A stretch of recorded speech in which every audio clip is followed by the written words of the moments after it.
Hey folks, Phil Myers here from Myers Metal Detectors. In today's video, I'm going to show you what you need to get started in beach hunting metal detecting and treasure hunting in the water and on the beach, and primarily saltwater beaches. So the first thing you're going to need to get is a multi-frequency waterproof detector. And why do I say waterproof? If you have your detector, I know some of you people might not like being in the water, but you want to be by the water's edge and the wet sand. And if you get a detector that's not waterproof and you drop it, it's gone. So you want to make sure you get a waterproof detector. That's a must. Now these detectors, like this is the Minelab Xterra Elite, you can take it 16 feet in the water, underwater. So it's completely submersible and waterproof. Now these detectors, and no matter what brand it is, we sell Minelab, Naka, XP Garrett. No matter what detector you get, most of them come with wireless headphones, and those are only good until the housing of the unit goes underwater. After that, you need a set of plug-in waterproof headphones like the Gray Ghost headphones.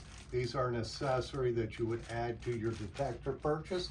But if you plan on going out deeper in the water, deeper than this, you'll need that set of headphones. But up on the beach, next to the edge of the water, shallow water, what comes in the box, wireless headphones will work perfectly for you. I actually prefer the wireless headphones in the wintertime when the tide's way out. I'm hunting wet sand. I'll use the wireless headphones. It's just nice not being tethered to the detector. However, when I'm in the water, it's nice being tethered to it so you don't lose your detector. If you set your detector down in the water and you dig with your scoop in the water, you're actually tethered to the detector.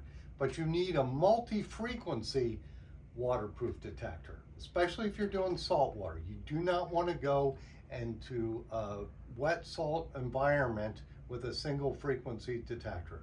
So if you get this idea going on Temu or Amazon and buying a cheap detector that's, $79, just save your money. Don't even get started in the hobby because it'll be a waste of your time. I see this happen over and over again.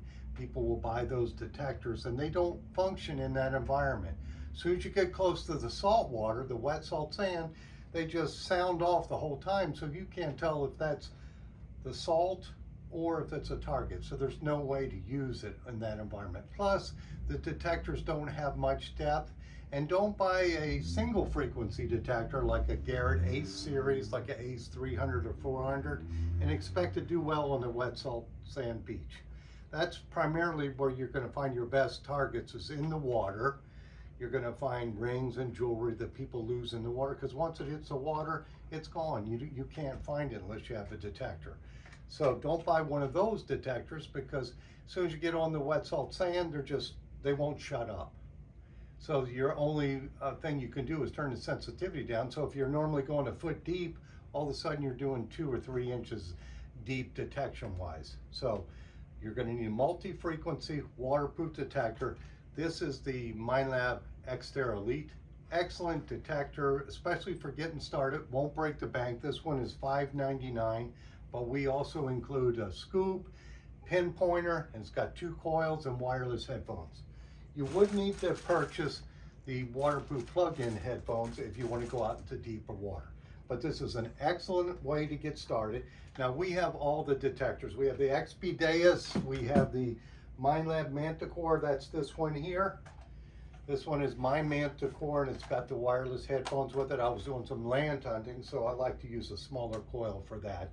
But it comes with the 11-inch coil. It's perfect for beach and water hunting because you're covering more ground. You're going deeper with the larger coil. That detector is actually on sale, but I won't mention the price on it. Well, I guess why not? It's on sale right now for $12.99. That's $500 off. Excellent detector. If you want to get started and you know you're going to love this hobby, I would say by all means buy that. But if you're just trying to figure out, see if you like it, get the Minelab Xterra Elite or a triple score or a legend. We have them all in stock. And if you have any questions on any detectors, feel free to call me here at the shop, because we're probably the only shop in the country that has an actual store. And we have excellent prices. Most of the time it's cheaper than what's on our website. We'll have in-store specials. Joe and I and my wife Jocelyn help out here, and we'll have specials that we're not allowed to advertise. So think about that before you make a purchase on a website. Call us, and don't buy it on Amazon because you won't get any support from it. Here we can help you with that. So we went through the detectors. We know we have to get a multi-frequency detector that's waterproof. That's a must. Now we'll go to the next thing you need is the waterproof headphones if you're going to go out in the deeper water. If you're just afraid of the water, don't worry about those. Use the wireless headphones and hunt right next to the water. The next thing you're going to need is a digging tool. And since this video is about beach hunting, I'll just show you primarily what you need. You got to have a nice sand scoop that you can dig with like a shovel. So when you get your target, you move that over to where your coil was at, move your detector weight, and you're digging with your foot. So you've got to have a decent scoop. And these range a long-handled scoop. Don't buy any junk on Amazon from China. You got to buy something decent that you can actually dig with. Otherwise, I guess you could buy a little hand scoop. Joe, hand me that stainless scoop there. We actually include this one in with our expedition pack. This is a $59 stainless steel scoop.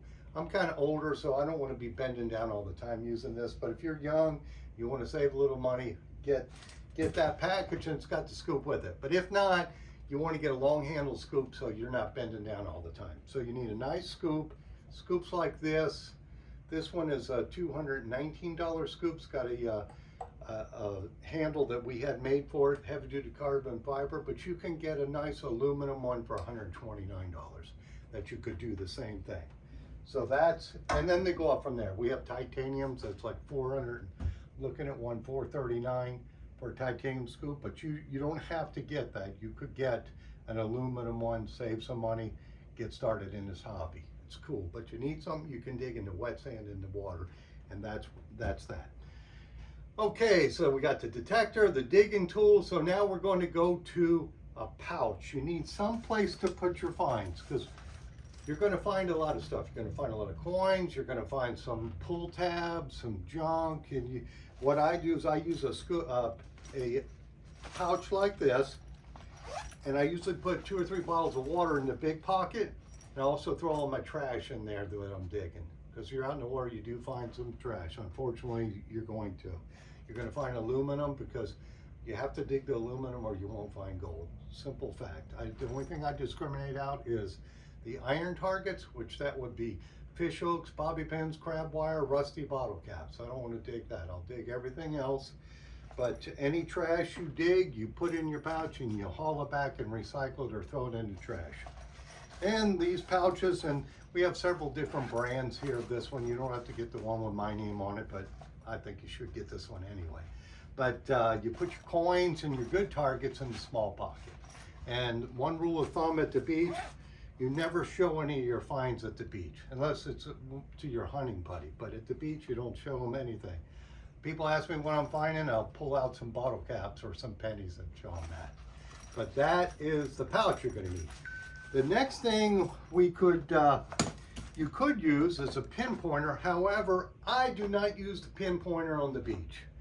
I use these all the time if I'm digging in the dirt, but on the beach, I don't use a pinpointer. I see other guys on YouTube videos that use them, so that's your preference. But I would rather get a good scoop. If I had limited finances, get a good scoop and not worry about the pinpointer till later. Anyway, I think I've covered everything you're going to need. So we're going to do more educational videos like this in the future. If you have any questions, you can call me at Myers Metal Detectors, 813-237-1939. Or you can email me, flphil, that's FLPHIL, @me.com. Or you could also email me, or you call me on the phone, or catch me on a live stream on Treasure Talk. We do a live stream every Monday night from 7 to 8, Treasure Talk on YouTube and Facebook. Happy hunting and dig deeper. See you.